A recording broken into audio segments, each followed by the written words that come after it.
Video चल रहा थोड़ा और ऊंचा करना है जब कितनी जगह सुनो बस ठीक है भाई चलो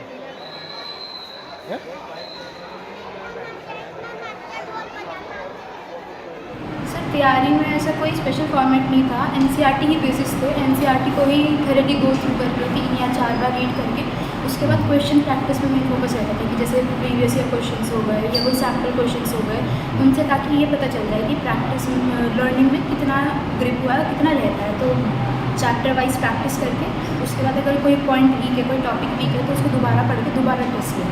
सर बहुत से ग्राहक मेरे टीचर्स ने हर स्टेप पर मेरी हेल्प की, मुझे मेरी हर गलती मुझे बताई, जो शायद मुझे नहीं पता चल पाती वो भी मुझे बताई ताकि मेरा इम्प्रूवमेंट हो।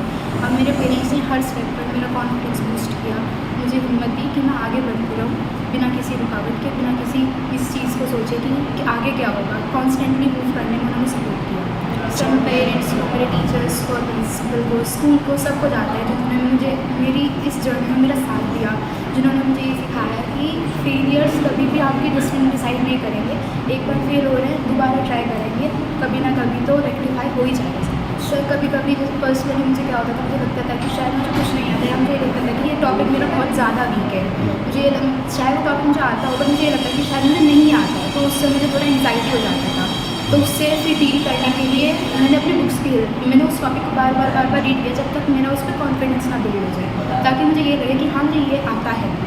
मैसेज यही है कि कंसिस्टेंसी इज़ द की। आप कंसिस्टेंटली वर्क करिए, दिक्कतें आएंगी, मिस्टेक्स भी होंगी, बट कंसिस्टेंटली वर्क करने से सब चीज़ें ठीक हो जाएंगी, सब मिस्टेक्स रेक्टिफाई हो जाएंगी।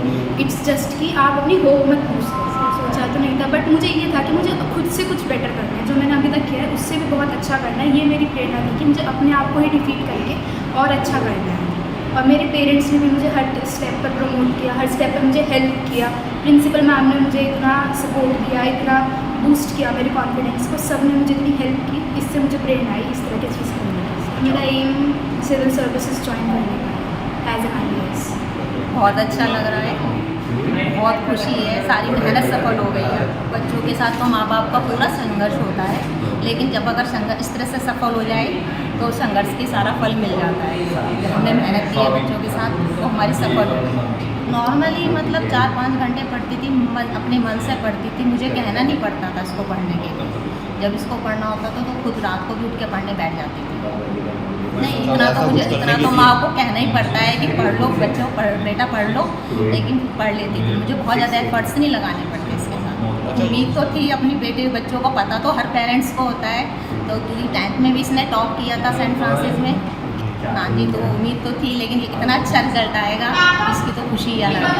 ये मतलब उसकी मेहनत का फल है। हमें एक्सपेक्टेड था कि वो कुछ ऐसे ही नंबर लाएगी, और बस ये तो ऊपर वाले ने भी हमारी भी सुनी है, उसकी भी सुनी है। घर पे रूटीन इसका नॉर्मल रूटीन था, स्कूल से गई है, थोड़ा सा आराम किया, फिर पढ़ने बैठ गई, फिर शाम को दोबारा से मतलब रात लेट नाइट पढ़ लेती है, सुबह जल्दी उठ के पढ़ लेती है। पढ़ने में ही अपने आप हमें इसको कभी भी बोलना नहीं पड़ा कि पढ़ना है, इसको अपने अंदर से ही है कि नहीं जो भी करना है वो करना ही है। पढ़ाई में मेरा शॉपकीपर हूँ मैं, तो मेरा टाइम तो दुकान पे निकलता था, पर इसकी मम्मी ने ज़रूर इसको 4th 5th तक इसकी मम्मी ने ही इसको लाइन पर रखा है, और रखने के बाद ये अपने आप ही 5th के बाद तो ये अपने आप ही चली है।